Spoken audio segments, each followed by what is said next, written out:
បងប្អូនគ្នានៅព្រឹកនេះគឺយើងមានព័ត៌មានដ៏គួរឲ្យចាប់អារម្មណ៍ខ្លាំងមែនទែនពាក់ព័ន្ធទៅនឹងរឿងរ៉ាវចៃយាបាទអត់បងពុនឲ្យរត់រហូតដល់ទៅ8ឆ្នាំបាទ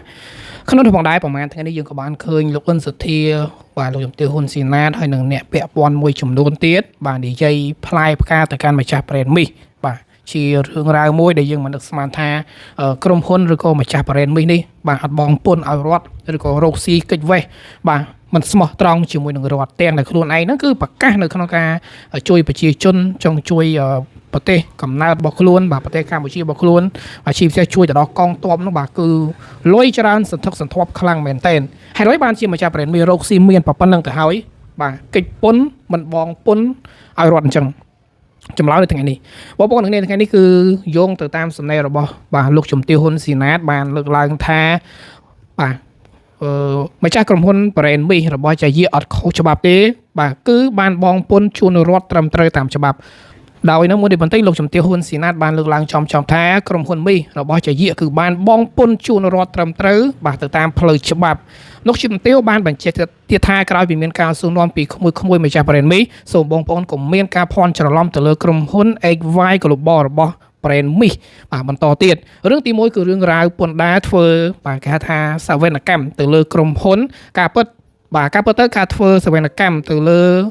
ក្រុមហ៊ុនវាគឺជាបាទរឿងរ៉ាវរបស់អគ្គនាយកដ្ឋានពន្ធដារទូលពិនិត្យទៅលើឯកសារគណនេយ្យនិងការប្រកាសពន្ធរបស់សហគ្រាសដើម្បីផ្ទៀងផ្ទាត់ថាក្រុមហ៊ុនបានប្រកាសពន្ធត្រឹមត្រូវហើយឬនៅ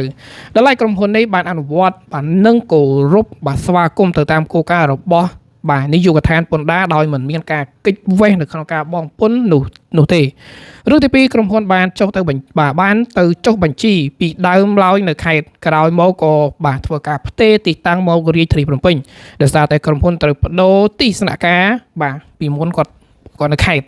ឥឡូវនេះគាត់នៅភ្នំពេញបងប្អូនគ្នាបាទហ្នឹងវាខុសគ្នាអញ្ចឹងណាបាទអ្នកខ្លះថាគាត់កិច្ចពុនអញ្ចឹងទៅ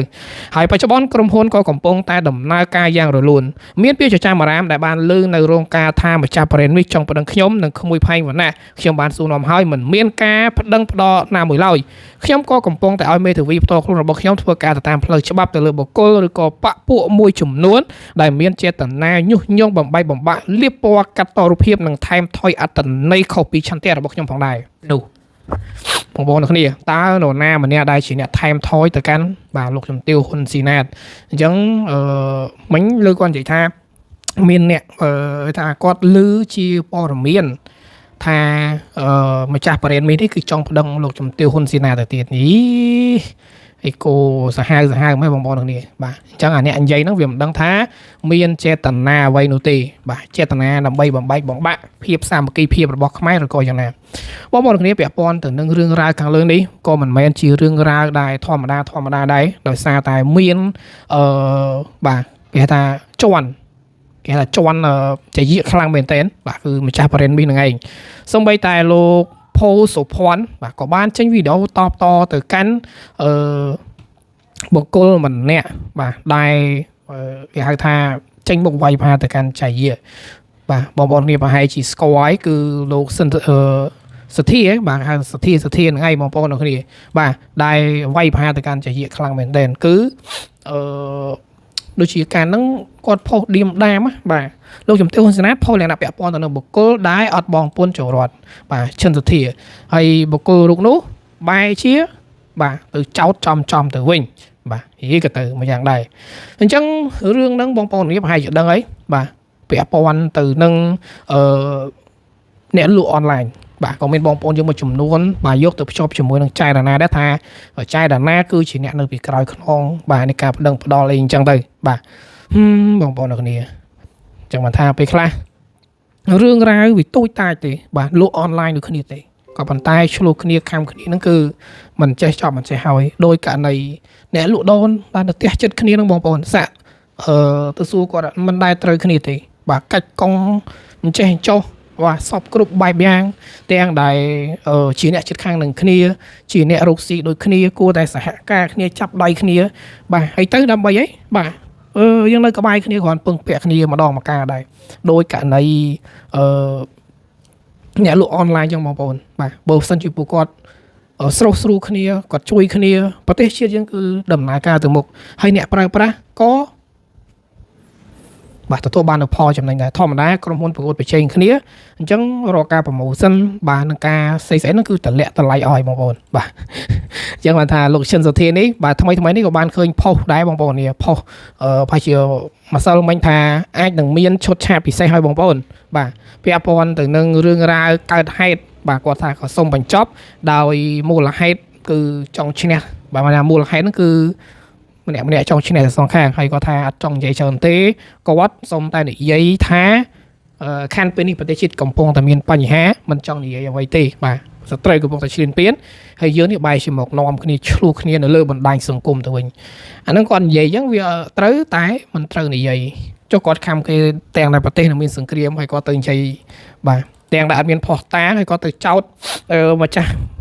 ប្រេនមីសថាជាអ្នកនៅពីក្រោយខ្នងជាអ្នកកិច្ចពន្ធអញ្ចឹងមកទល់នឹងពេលនេះដូចជាមិនមានផុសតាងណាមួយដែលលោក